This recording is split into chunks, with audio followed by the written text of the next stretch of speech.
sa ulo ng mga humahataw na balita. Hataw Balita. Sitwasyon sa Manila North at South Cemetery nitong November 1 naging maayos sa gitna ng dagsa ng mga bumibisita sa maghapon. Hataw Balita. Department of Foreign Affairs o DFA, mga Pinoy sa Gaza Strip, maasang mabubuksan na ang Rafah border ngayong weekend upang tuluyan ng makaalis ang mga kababayang naiipit sa gulo sa pagitan ng Israeli forces at Hamas. Hataw Balita. Commission on Elections o COMELEC binigyang diin na hindi sila naging kampante sa seguridad ng nagdaang barangay at sangguniang kabataan elections. Hataw Balita. Department of the Interior and Local Government o DILG ipinaalala sa mga nanalong barangay at sangguniang kabataan opisyal ang panuntunan para sa transition period. Hataw Balita. Ilang mga kumpanya muling nagpatupad ng pagtaas sa presyo ng liquefied petroleum gas. Hataw Balita. At Pinoy professional surfer mula Surigao del Norte wagi sa isang international surfing competition na ginanap sa Siargao Island. Hataw Balita. Una sa ating mga humahataw na balita, umabot pa rin ng halos 1 milyon ang bilang ng mga taong nagtungo sa Manila North Cemetery, makulimlim at nakaranas ng mahihinang pag-ulan kahapon November 1. Ayon sa assessment ng pamunuan ng sementeryo, naging maayos naman ang sitwasyon sa maghapon kung saan sumunod ang karamihan sa ipinatutupad nilang mga regulasyon. Ngayong taon, mas maluwag ang ipinatutupad na regulasyon sa sementeryo, hindi gaya noong mga nakalipas sa kasagsagaan ng COVID-19 pandemic. Wala rin silang mga natanggap na report ng nakawan o nadukutan. Samantala, may ilan naman sa mga bumisita sa sementeryo ang binigyan ng medical assistance matapos na tumaas ang blood pressure at dinala sa ospital. Kabilang ang UNTV News and Rescue Team sa mga nakastandby sa Manila North Cemetery na nagbigay ng assistance sa anumang emergency cases. Hataw Balita. Naging matumal ang pagdating ng mga tao sa Manila South Cemetery kahapon November 1. Mabot lamang sa hanggang 400,000 na mga bisita ang naging crowd estimate sa sementeryo kung saan mas mababa ito kumpara sa 600,000 na kanilang inaasahan. Ayon sa pamunuan ng Manila South Cemetery, mayroon ng mga bumisita noong mga nakarang araw upang makaiwas sa siksikan, habang ang iba naman ay mas piniling umuwi ng probinsya para sa long holiday. Pakinggan po natin ang pahayag ni Jonathan Garzo, ang direktor ng Manila South Cemetery. Itong nakaraan, parang mas mababa yung dating ng tao. And then, itong latest, tinitingnan namin yung pasok tsaka kanina, parang sabi ko, ang naging tansya ko hindi aabot ata ng kalahating milyon. Yung iba kasi after bumoto, siguro baka nag-ano na rin nagbakasyon na rin. Di ba? Medyo long weekend tayo Batay sa monitoring ng pulisya, naging manageable naman ang sitwasyon ng sementeryo kahapon. Wala naman silang naitalang anumang untoward incident o anumang banta sa seguridad ng mga bumibisita. Nasa higit 200 mga pulis ang ipinakalat sa loob ng Manila South Cemetery. Hataw Balita. Umaasa ang Department of Foreign Affairs o DFA na mabubuksan na ang Rafah border ngayong weekend upang tuluyan ng makaalis ang mga kababayang naiipit sa gulo sa pagitan ng Israeli forces at Hamas. Sa ngayon, nasa 57 Pilipino sa Gaza ang nag-aabang na mabuksan ang border para makatawid na sa Egypt. Napaulat kamakalawaan na nagpasya munang bumalik sa Gaza City ang isang pamilyang Pilipino na may 6 na miyembro habang naghihintay na makatawid ng Rafah border. Pakinggan po natin ang pahayag ni Foreign Affairs Undersecretary Eduardo de Vega. Yung positive news nga, maaari, ito sabihin ko na, sana itong weekend nakalusot na. Out of 136 Filipinos, mga 57 ang nasa Rafah crossing Sa madaling salita, kung magbukas ngayon mismo, pum, papasok agad yan. Makakatawid agad sila, handang-handa na. Samantala, ayon kay Foreign Affairs Undersecretary Eduardo De Vega, patuloy naman anyang nakatutok at nakikipag-ugnayan ng pamahalaan ng Pilipinas sa sitwasyon ng mga Pilipinong patuloy na nakaabang sa pagbubukas ng border sa Egypt. May positive news ako dahil ang balita is unti-unti nang bubuksan ng Egypt kasi tatanggap na sila ng mga sugatan na Palestinian na walang access sa medical care, no? Kaya ang ating embahador mismo, ang ating sugo sa Cairo, si Ambassador Ezequiel Tago, ay nakikipag-ugnayan sa kanilang Ministry of Foreign Affairs para buksan na yung crossing pati para sa mga Pilipino. Hataw Balita. Samantala, inaasahang magtatalumpati si Japanese Prime Minister Fumio Kishida sa isang special joint session ng Kongreso sa Batasang Pambansa Complex sa darating na Sabado, November 4. Bahagi ito ng 2 araw na official visit ng Japanese Prime Minister sa Pilipinas. Ibinahagi naman ni House Speaker Martin Romualdez na ginagawa ng House of Representatives ang mga kinakailangang paghahanda para matiyak na magiging mabunga at memorable ang pagbisita ni Prime Minister Kishida sa bansa. Malaki ang tiwala ni Speaker Romualdez na sa pamamagitan ng talakayan sa pagitan ng dalawang bansa, magkakaroon ng mga panibagong pathways para sa collaboration at opportunities para sa lahat ng mga Pilipino sa bansa o sa Japan man. Hataw Balita.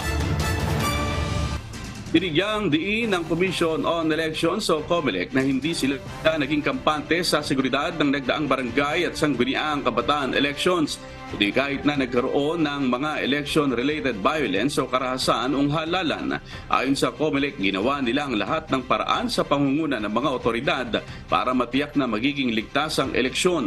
Naging maagap-anya sila sa lahat ng mga nangyaring paglabag tulad ng pagsasampa ng mga kaukulang kaso laban sa mga violator. Sa kasalukuyan, sinabi naman ng COMELEC na walang failure of elections dahil kumpleto na ang pagboto at canvassing sa buong bansa. Pakinggan po natin ang pahayag ni COMELEC spokesperson Director John Rex Laudianco. So sa tingin ko po, hindi complacent. But on the other side, room for improvement, yes, there will always be room for improvement. Hindi lang po ito problema ng eleksyon, problema po ito araw-araw ng ating bansa. Hindi ganun karami ang pulis at sundalo natin para i-distribute sa 110 million Pilipinos. Hataw Balita.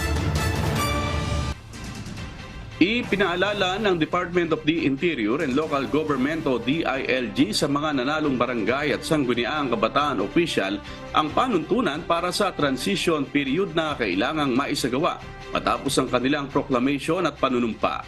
Ayon sa kagawaran, hindi dapat lumagpas sa 3 linggo ang paglilipat ng responsibilidad sa kanilang pag-upo sa pwesto. Sinabi ni DILG Secretary Benhur Abalos na maaari namang agad manungkulan sa posisyon ng mga naiproklamang kandidato at nakapanumpa. Gayunman, kailangan nilang tiyakin na pumirma ng mga dokumento para sa gagawing turnover gaya sa mga kagamitan at ari-arian ng barangay. Pakinggan po natin ang pahayag ni DILG Secretary Benhur Abalos.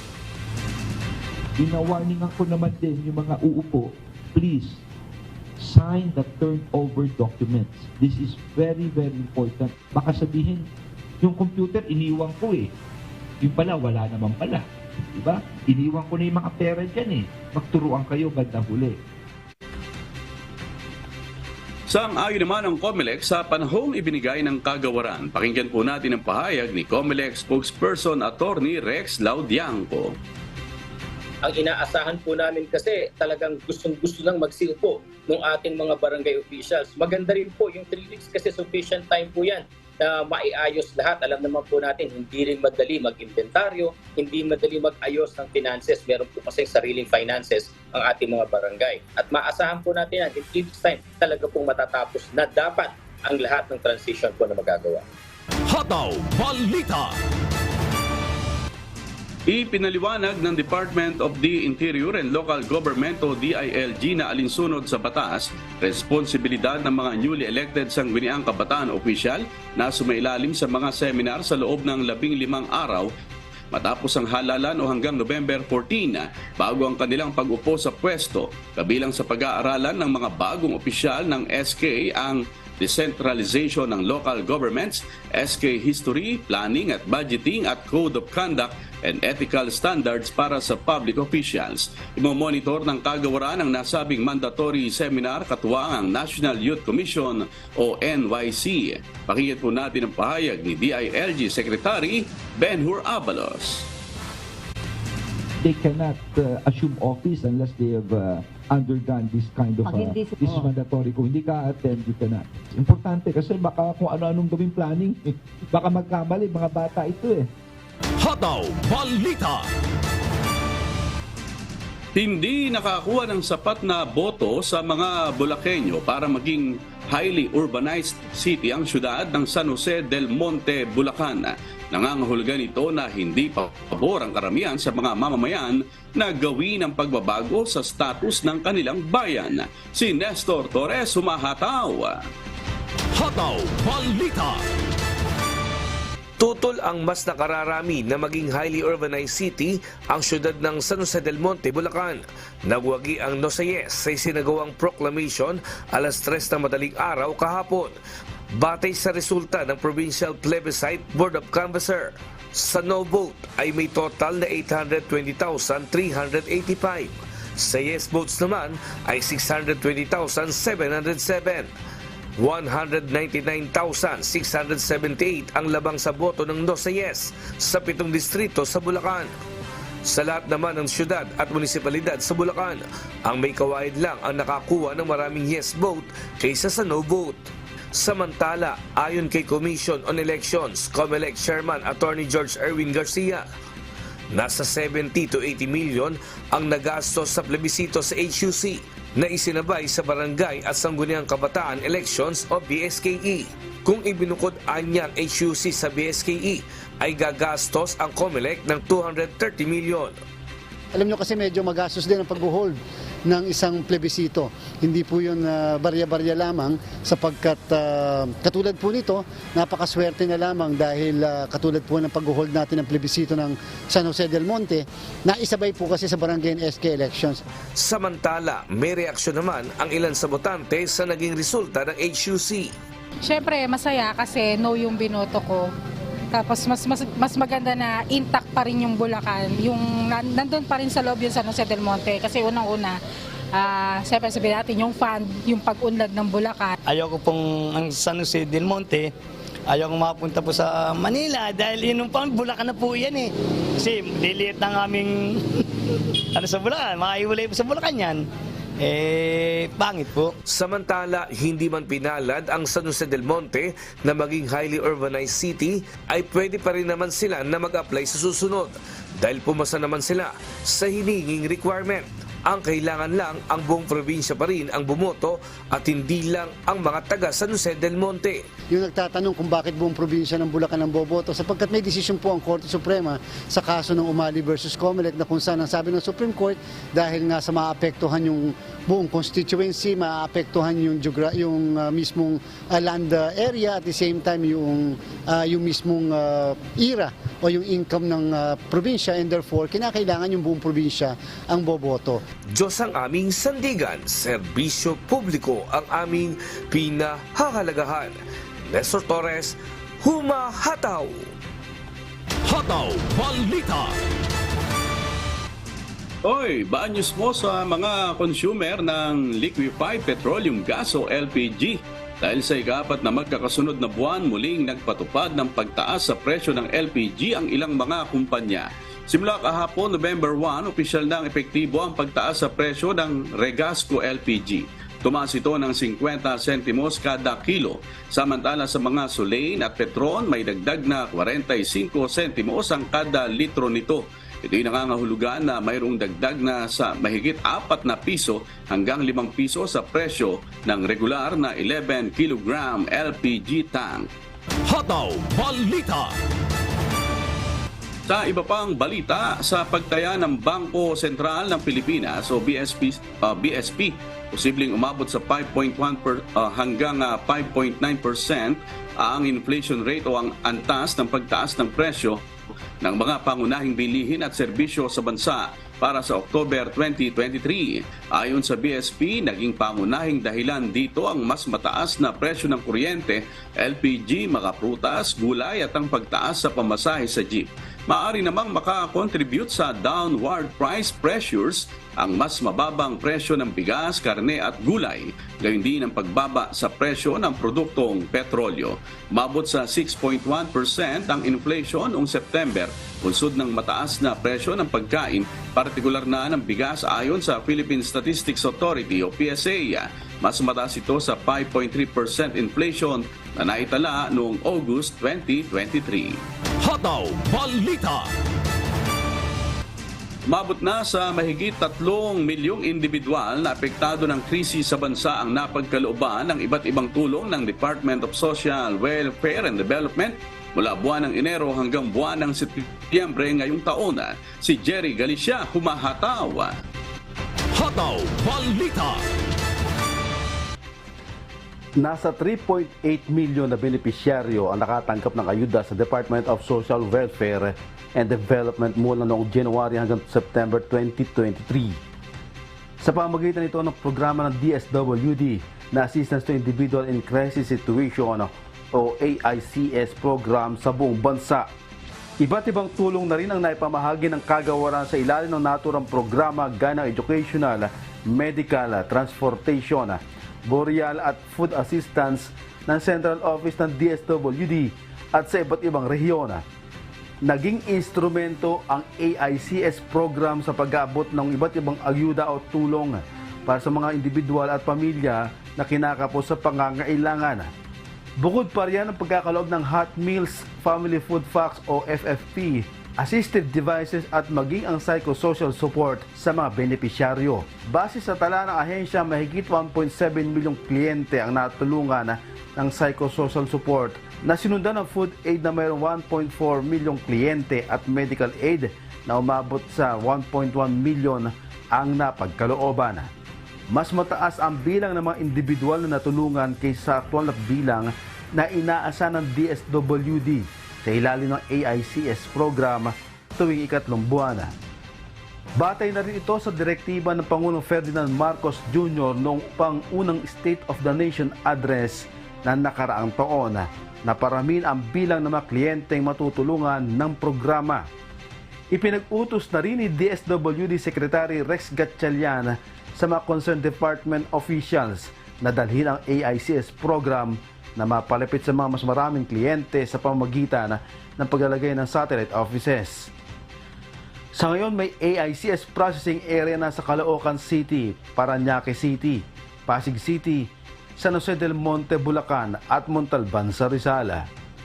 Diyos ang aming sandigan, serbisyo publiko ang aming pinahahalagahan. Jerry Galicia, humahataw. Hataw Balita. Wagi ang Pinoy professional surfer mula Surigao del Norte sa isang international surfing competition na ginanap sa Siargao Island. Si MJ Vasquez, humahataw. Hataw Balita.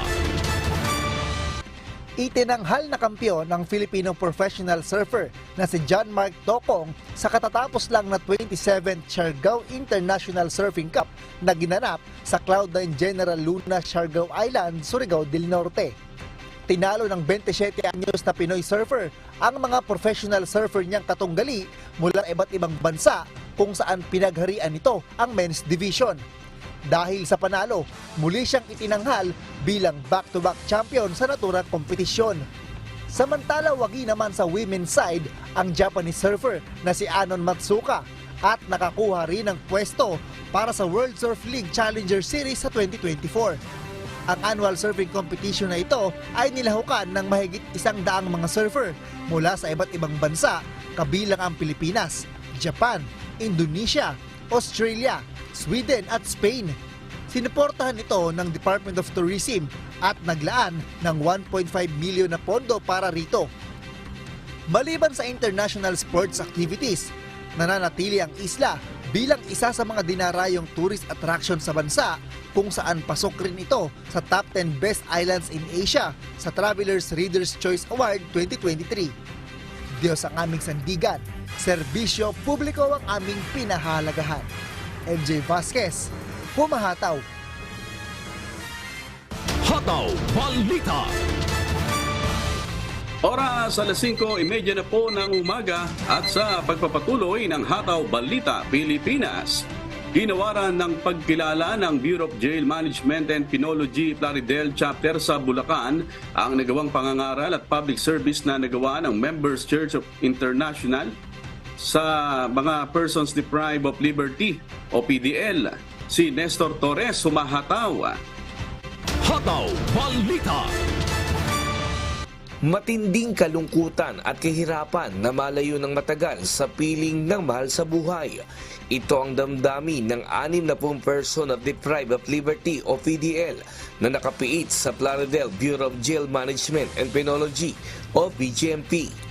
Para maibsan ang bigat at suliranin sa buhay ng mga PDL, sa tulong at awa ng Diyos, nabiyayaan sila ng Members Church of God International ng pagkakataon na maturuan ng aral na salita ng Diyos.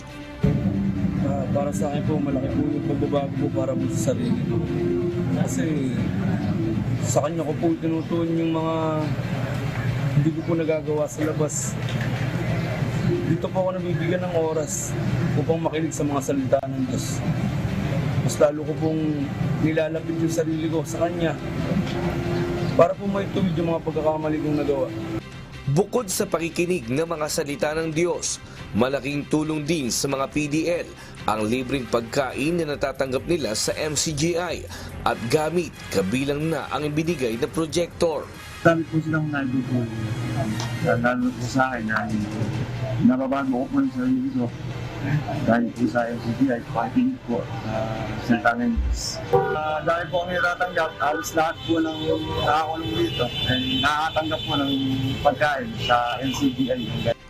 Bilang pagkilala naman sa nagawa at naging kontribusyon ng MCGI, nagbigay ng Certificate of Appreciation ang BJMP Plaridel sa serbisyo publiko na inihatid nito sa taong bayan at PDLs. Ang mga PDL natin ay bumabait dahil sa mga binabahagi ng ating mga kapatid sa MCGI. Natututo sila sa salita ng Diyos at nakikita naman namin na sinasabuhay nila. Kapurihan at karangalan naman para sa Diyos ang masasabi ng MCGI.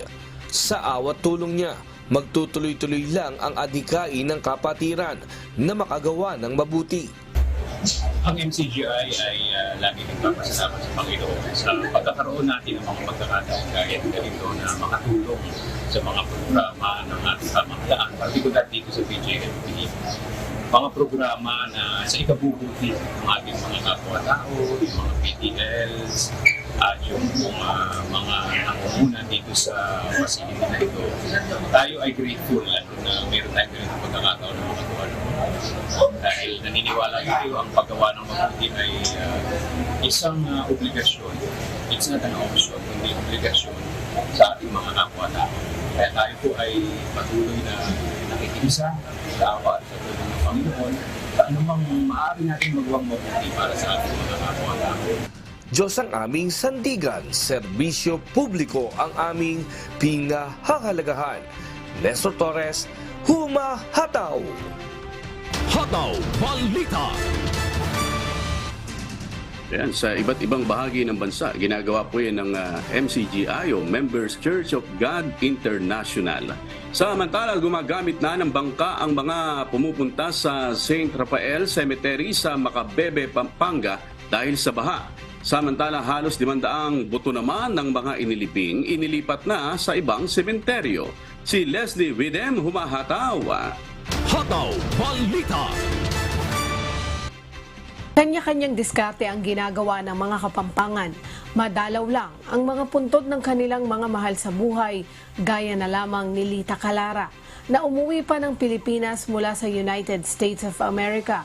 Madalaw lang ang kanyang kapatid at mga magulang, at upang dito na rin mag-reunion ang buong pamilya.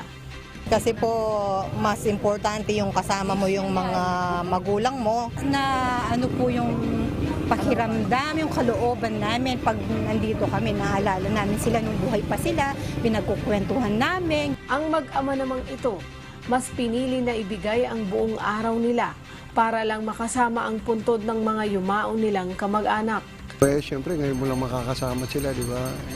Siyempre, bigay mo naman yung what is due to them. Early as 7 o'clock, andito na kami. May baon nga kami dito, tapos dito na kami nag-lunch. Lubog na sa tubig baha ang St. Raphael Cemetery at ayon sa caretaker ng sementeryo, mahigit 1,000 ang nakalibing dito. Ngunit ngayon ay nasa 600 hanggang 700 na lamang.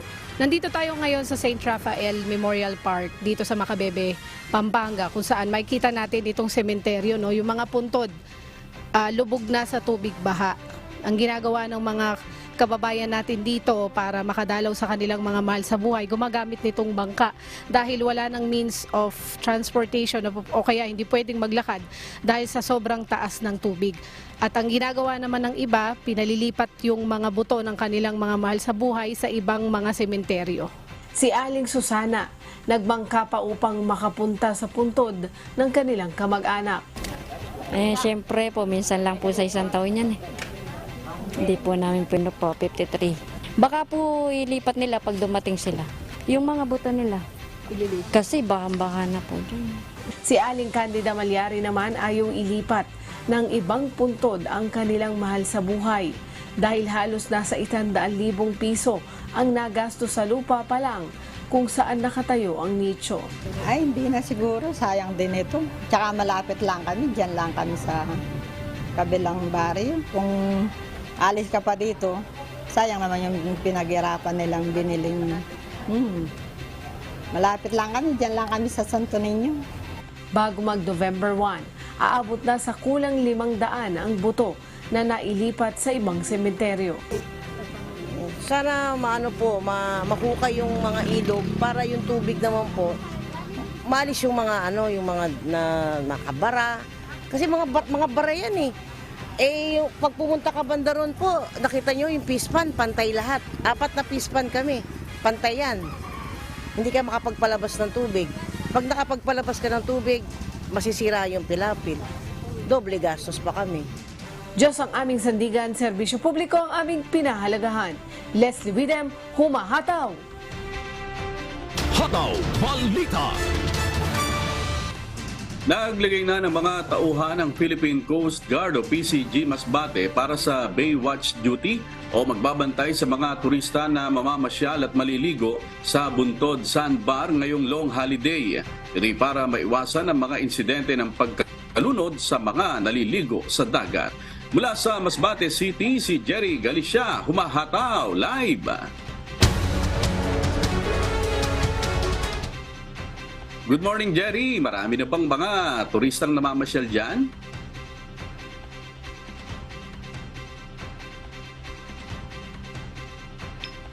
Yes, amigo, ayon sa Philippine Coast Guard o PCG Masbate, posibleng ngayong araw ay dumagsa ang mga turista.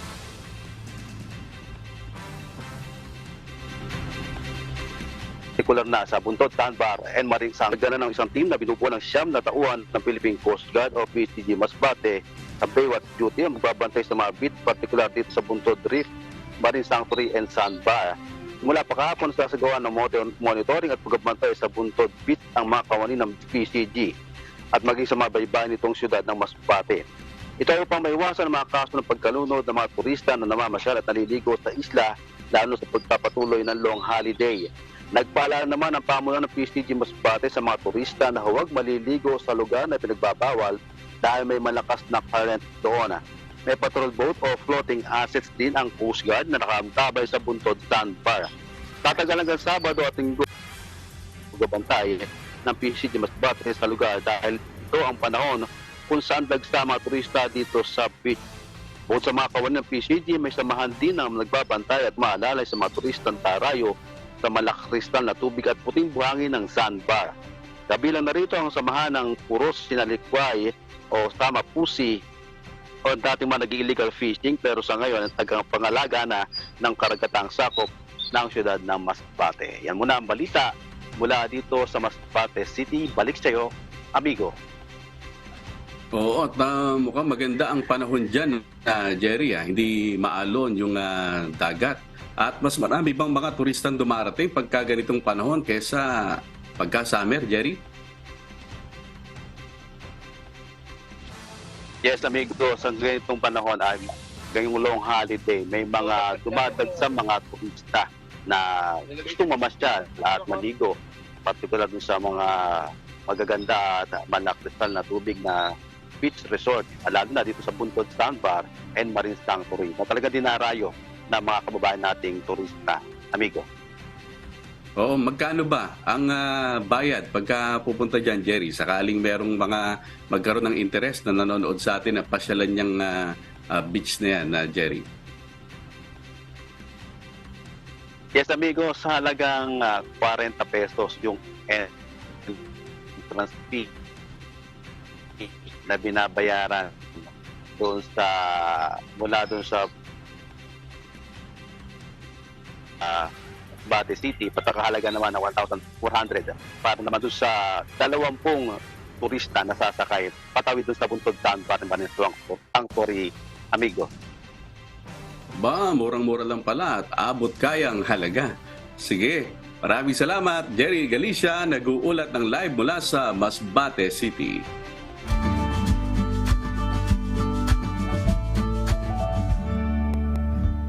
Alamin ang magiging lagay ng panahon sa iba't ibang bahagi ng bansa ngayong araw ng Huwebes. Panoorin po natin ang update mula sa Philippine Weather Bureau Pag-asa.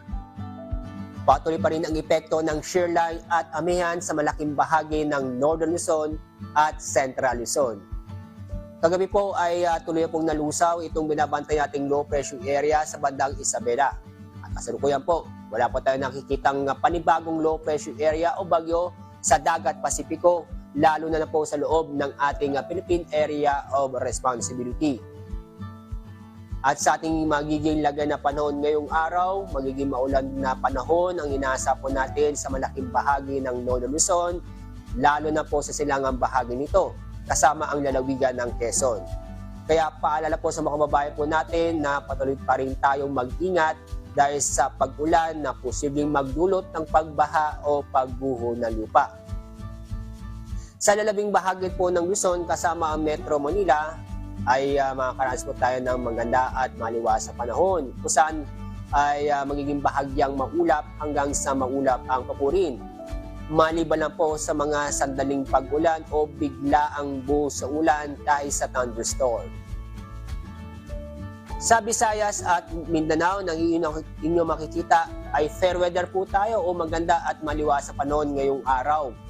Maliban lang po sa mga isolated na mga pag-ulan dahil sa mga localized thunderstorm. Wala po tayong gale warning ngayong araw kaya safe naman po ang pumalaot natin mga kababayan sa buong kapuluan. Mag-ingat pa rin tayo dahil sa mga thunderstorm sa bandang hapon o gabi. Sa weather outlook, sa mga kababayan po natin sa Metro Davao, maulan po tayo bukas at sa Sabado, dulo po yan ng Intertropical Convergence Zone o ITC.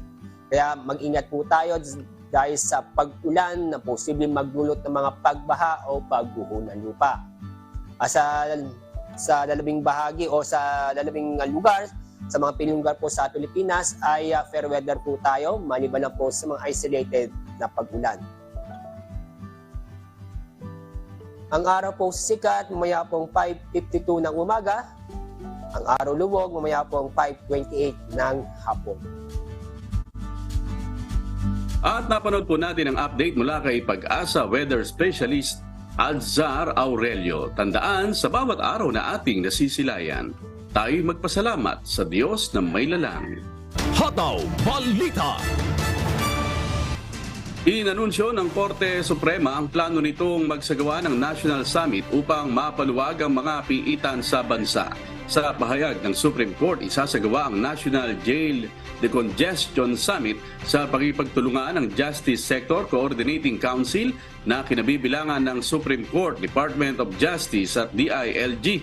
Ayon kay Chief Justice Alexander Jesmundo, magtutulungan ang mga nasabing ahensya upang alamin ang dahilan ng pagtagal sa pagkakadetine sa kulungan na isa sa dahilan ng overcrowding. Dagdag ni CJ Jesmundo, ayon din ng SC ang pagbuo ng mga bagong polisiya at inisyatibo na magpapabilis sa pagpoproseso ng mga kasong kriminal. Sinabi ng Chief Justice ang pahayag sa kanyang pagbisita sa mga PDL sa Pasay City Jail bilang pagdiriwang sa 28th National Correctional Consciousness Week. Hataw Balita. Batay sa pinakabagong Social Weather Station Survey para sa buwan ng Setyembre ng kasalukuyang taon, nasa mahigit 13 million na Pilipino ang nagsasabing sila ay mahirap lamang. Ito ay katumbas ng 48% kumpara sa 45% noong Hunyo. Sa inilabas na survey ng Social Weather Stations para sa third quarter ng 2023, lumalabas na 13.2 million o 48% Filipinos ang nagsasabing sila ay kabilang sa may hirap. Mas mataas ito kumpara sa 12.5 milyon noong Hunyo na katumbas lamang ng 45%. Samantala mula sa 33% ay bumaba sa 27% ang bilang ng mga Pilipinong nagsasabing sila ay sakto lamang. Ikinokonsidera ang sarili na nasa borderline. Kung may nagsasabing sila ay mahirap, mayroon din naman na nakakaraos pa. Hataw Balita. Nakasurvive ang DNR Warriors at nagawang patumbahin ang mas mabibilis na PNP responders sa kanilang unang sagupaan sa opening game ng UNTV Cup Season 10. Wagi rin ang Judiciary Magis laban sa Malacanang team OPPMS Trailblazers. Samantala, aabot naman sa mahigit 8 milyong piso ang cash prize na ipamamahagi sa 14 na kupunan ngayong season. Si Rina Villamor, Kamara, humahataw. Hataw Balita.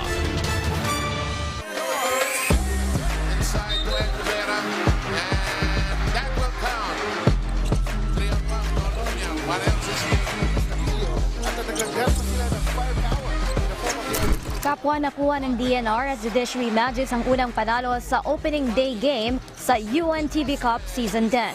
Unang hinarap ng DNR Warriors ang PNP responders sa unang laro kung saan nagpasik laban ng dikit na puntos ang magkabilang panig. Nakuha ng PNP ang first half sa scores na 42-37. Ngunit biglang bumulusok ang takbo ng Warriors para makuha ang lamang sa second half kahit pa 8 lamang ang naglaro sa kanilang kupunan 89-87. Tinanghal na best players of the game sina Ed Rivera at Rodel Vergara. Hopefully next game makapag-adjust kami, especially na may scout na namin yung mga kalaban namin at alam na namin yung game plan namin. A mixture kasi of veterans and then rookies. Kaya yung mga rookies namin nangangapa pa. Kaya sabi ko sa mga veterans, you take charge. You take charge kasi kailangan natin i-guide yung mga rookies.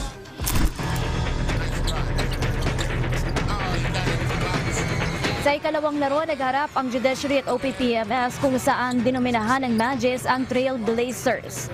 Nagbabalik para sa Judiciary si veteran player Ariel Capus at Chris De La Cruz, nakaka-recover lamang sa kanyang ACL injury habang hindi naman maglalaro ngayong season sina John Bergonio, Julius Rabino, Charles Roma at Joey Yabut.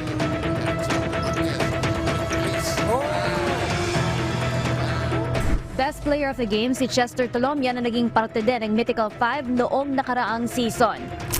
Sinabi lang namin sa kanila, maglaro lang sila, stick to our game plan, and mas mag-toughen up sila sa defense. When it comes to our offense and defense, mas mag-improve kami compare sa last season para mag-advance na naman tayo dun sa finals.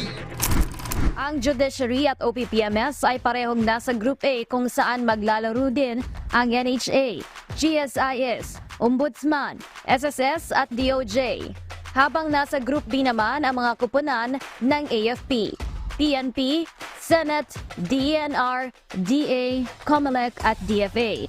Mahigit 8 million pesos ang ipapamahagi ng UNTV Cup ngayong Season 10. 3 million pesos para sa champion team, 2 million para sa second placer, 1 million para sa ikatlong pwesto, 500,000 naman sa ikaapat na pwesto. Makakatulong naman sa kanilang napiling benepisyaryo ng tig 200,000 pesos ang nasa ikalima hanggang 10 pwesto at tig 100,000 pesos para sa 11 to 14 placers. Abangan ang susunod na laban sa darating na linggo, November 5, 2023 sa Ninoy Aquino Stadium. Una maghaharap ang mga baguhang kupunan ng COMELEC at DFA. Susundan ang kupunan ng GSIS kontra SSS. Habang alas 4 naman ng hapon ang laban ng NHA kontra DOJ. Cost ang aming sandigan, serbisyo publiko ang aming pinahahalagahan. Rina Villamor, Camera, humahataw.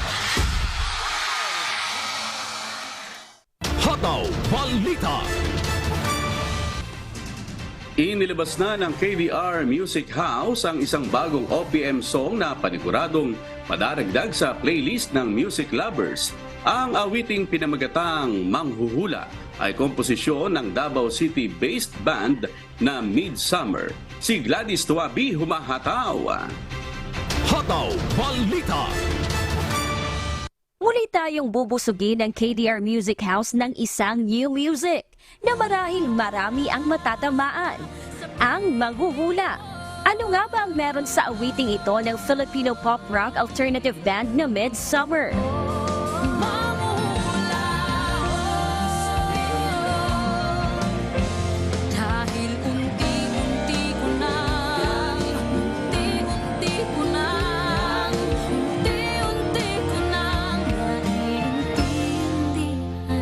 Our song is about overthinking. So sa mga broken dyan na ang daming iniisip, for sure makaka-relate kayo.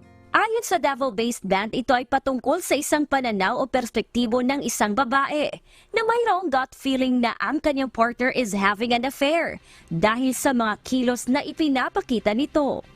Ang kantang ito ay ginawa ng banda para sa mga taong marahil ay nakararanas ng failing relationship. Ang bandang Midsummer ay mula sa munisipalidad ng Banay-Banay, Davao Oriental at binubuo ng 5 miyembro. Isinagawa ang official song release ng naturang awitin sa ilalim ng KDR Music House. Kaya naman available at mapakikinggan na ang newest single sa lahat ng digital music platform. I-follow at mag-subscribe sa official social media accounts ng KDR Music House para maging updated sa mga bago pang kantang kagigiliwan natin at sumasalamin sa buhay nating mga Pilipino. Samantala, abangan ang Wish exclusive ng bandang Midsummer sa official YouTube channel ng Wish 1075.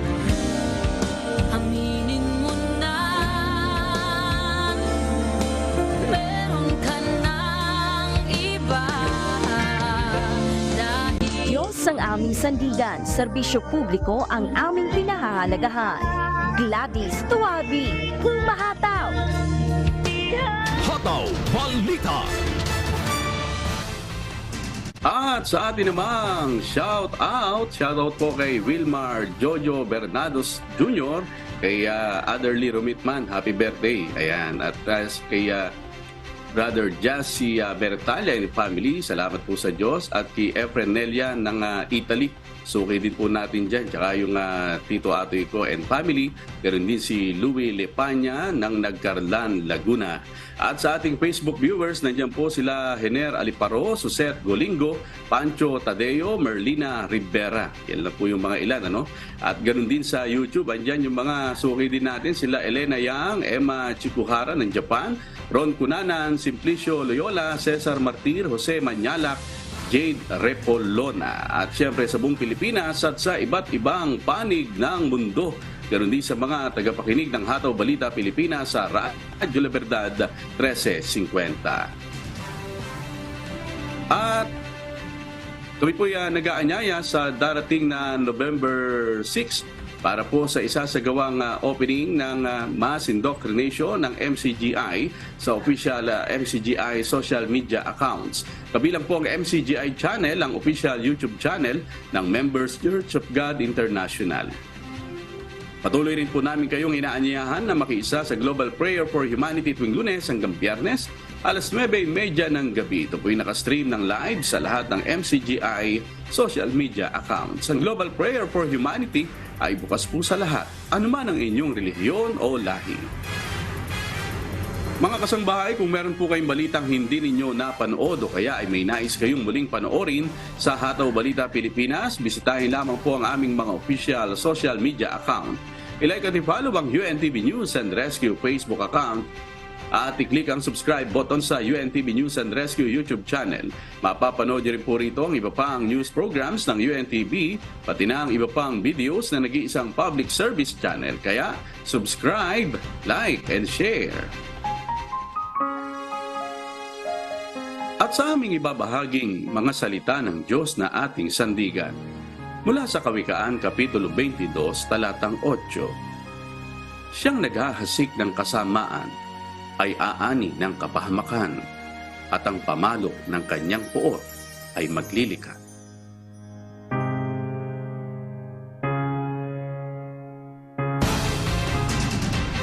At yan po ang mga humahataw na balita ngayong umaga ng Huwebes, ikalawa sa buwan ng Nobyembre 2023. Sa ngalan po ng lahat ng bumubuo ng UNTV News and Rescue at ng UNTV Radyo Libertad 1350, ng ating mga correspondent mula Luzon, Visayas at Mindanao. Ako po ang inyong amigo, Sherwin Kulubong, at dito sa UNTV at UNTV Radyo Libertad 1350, Diyos ang aming sandigan.